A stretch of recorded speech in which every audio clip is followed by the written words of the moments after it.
ഞങ്ങൾ പള്ളി പൊളിക്കാൻ പോകുമ്പോൾ തടയാൻ സുപ്രീം കോടതിക്ക് അവകാശമില്ല.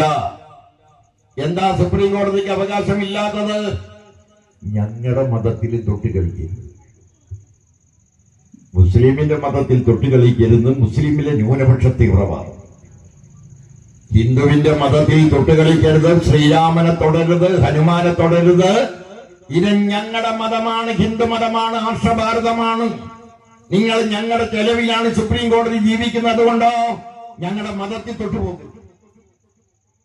പ്രിയപ്പെട്ടവരെ, അവന് മുന്നേറാൻ കഴിഞ്ഞു എന്നുള്ളതാണ് ഇന്ത്യൻ നാഷണൽ.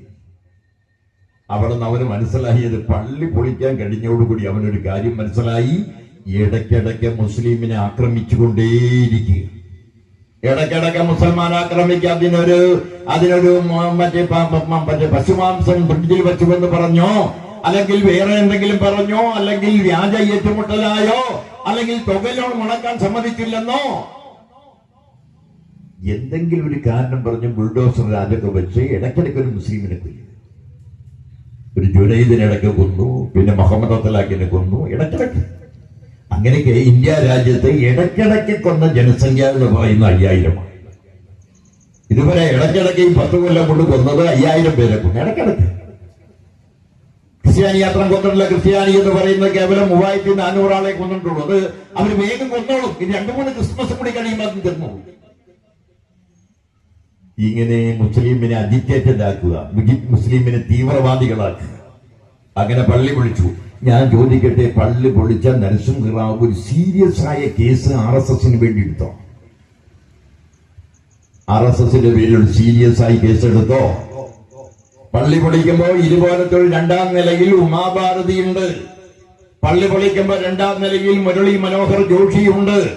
പള്ളി പൊളിക്കുമ്പോ അദ്വാനി നോക്കി നിൽക്കുന്നുണ്ട്. ഉത്തർപ്രദേശിലെ മുഖ്യമന്ത്രി കല്യാൺ സിംഗ് പള്ളി പൊളിക്കുന്നതിന്, ചടങ്ങിന്, അതിനെല്ലാം നേതൃത്വം കൊടുക്കുന്നത് എല്ലാം ഇന്ത്യ കണ്ടതല്ലേ ലോകം. ഒരു കേസെടുത്തോടോ നിങ്ങൾ കോൺഗ്രസ്? ആ അദ്വാനിയെ മുരളി മനോഹർ ജോഷിയും കൊണ്ട് അറസ്റ്റ് ചെയ്ത് ഒരു 14 ദിവസം റിമാൻഡ് ചെയ്താൽ പിന്നെ അവർ തിരിച്ചു വരൂ? ചെയ്തില്ല, പോട്ടെ. പിന്നെ ഗുജറാത്ത് കലാപം നടത്താൻ അവൻ എവിടെന്നാ ധൈര്യം വരുന്നത്? ഗുജറാത്ത് കലാപം നടത്താൻ അവന് ധൈര്യം വരുന്നത് പള്ളി പൊളിച്ചിട്ട് ഒരു കുഴപ്പമില്ലെന്ന് വന്നപ്പോഴാണ്.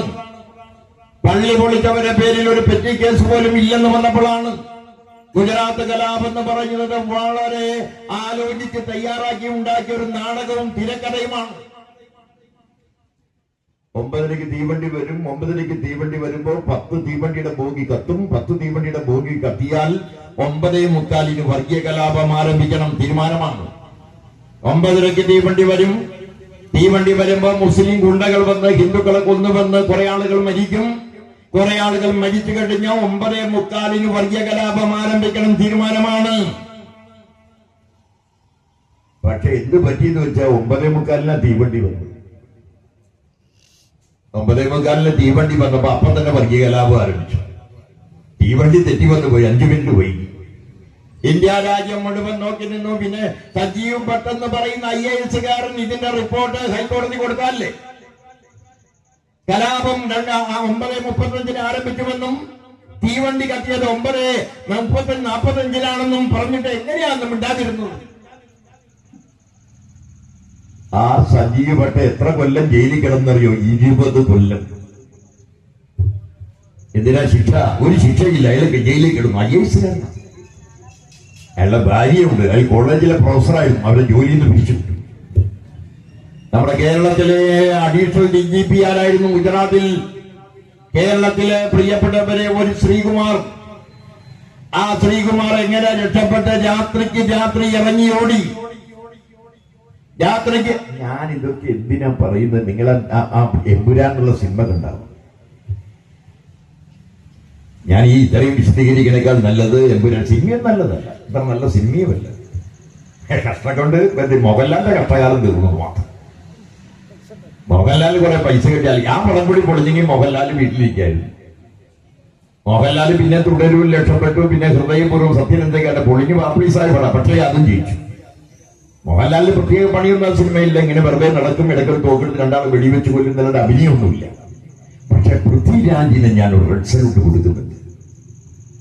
ഇതാ പൃഥ്വിരാജിന് റിസൾട്ട് കൊടുക്കെന്ന് പറഞ്ഞാൽ ആർക്കും ധൈര്യമില്ലാത്തൊരു കഥാതന്തുവിനെ നിങ്ങൾ കേരളത്തിൽ തുറന്നു കാണിച്ചു. ഇത് വടക്കേ ഇന്ത്യയിൽ വന്നില്ല. വലിയ കലാകാരന്മാരുണ്ടല്ലോ വടക്കേ ഇന്ത്യയിൽ, വലിയ സാഹിത്യകാരന്മാരുണ്ടല്ലോ വടക്കേ ഇന്ത്യയിൽ. എന്താ അവർക്ക് പറയാൻ ധൈര്യമില്ലാതെ പോയത്? പറഞ്ഞവരെല്ലാം കൊന്നു. ഗൗരി ലങ്കേഷിനെ കൊന്നു, ഗോവിന്ദപ്പൻ സാഹിയെ കൊന്നു, എല്ലാവരും കൊന്നു. ഈ RSS ഭീകരതയെ കുറിച്ച് പറഞ്ഞ മുഴുവൻ ആളെ കൊന്നില്ല. RSS ഭീകരതയെ മാത്രമല്ല, അമിത്ഷയെ കേസിൽ എടുത്ത ജസ്റ്റിസ് ലോയ എന്ന് പറഞ്ഞ ഹൈക്കോടതി ജഡ്ജിയെ വണ്ടിടിച്ചു കൊന്നില്ല. ജസ്റ്റിസ് ലോയ ഈ അമിത്ഷയ്ക്കെതിരെ കേസിന്റെ വിധി പറയാൻ ഇരിക്കുകയായിരുന്നു. എന്നിട്ട് ജസ്റ്റിസ് ലോയ പറഞ്ഞു അമിത്ഷയുടെ, ഞാൻ മറ്റന്നാൾ ഇതിന്റെ വിധി പറയും. ഓപ്പൺ കോർട്ടിൽ അയാൾ പറഞ്ഞു, ഇയാൾ മതനിരപേക്ഷവാദിയല്ല. അമിത്ഷയെ കുറിച്ച് പറഞ്ഞതാ. ജസ്റ്റിസ് ലോയ പറഞ്ഞെന്താ? ഇയാൾ ഇന്ത്യൻ ഭരണകൂടത്തിന് പറ്റിയ ആളല്ല. മറ്റന്നാൾ കോടതി വിധി വരുന്നതിനേക്കാൾ മുമ്പ് പിറ്റേ ദിവസം ഒരു ആക്സിഡന്റിൽ മരിച്ചു. ഇതുവരെ എത്ര ജഡ്ജിമാരെ കൊന്നെന്നറിയൂ? 11 ജഡ്ജിമാരെ ഇതുവരെ കൊന്നു. ആരെങ്കിലും ചോദിക്കുന്നുണ്ടോ?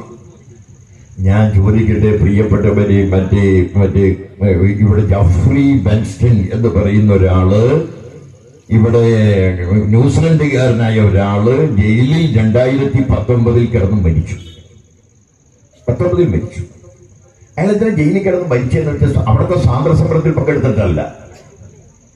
അയാൾ ഈ 10 വയസ്സ് 11 വയസ്സായ കുട്ടികളെ ലൈംഗിക വീഴ്ചയ്ക്ക് ഉപയോഗിച്ച് പുറമേക്ക് വിൽക്കുന്ന ആളാണ്. എത്ര ആളുകൾ ഉപയോഗിച്ചു എന്ന് പറഞ്ഞാൽ അയാളുടെ ഡയറിയിലുള്ളത് 1400 പെൺകുട്ടികൾ ഇങ്ങനെ ഉപയോഗിച്ചു.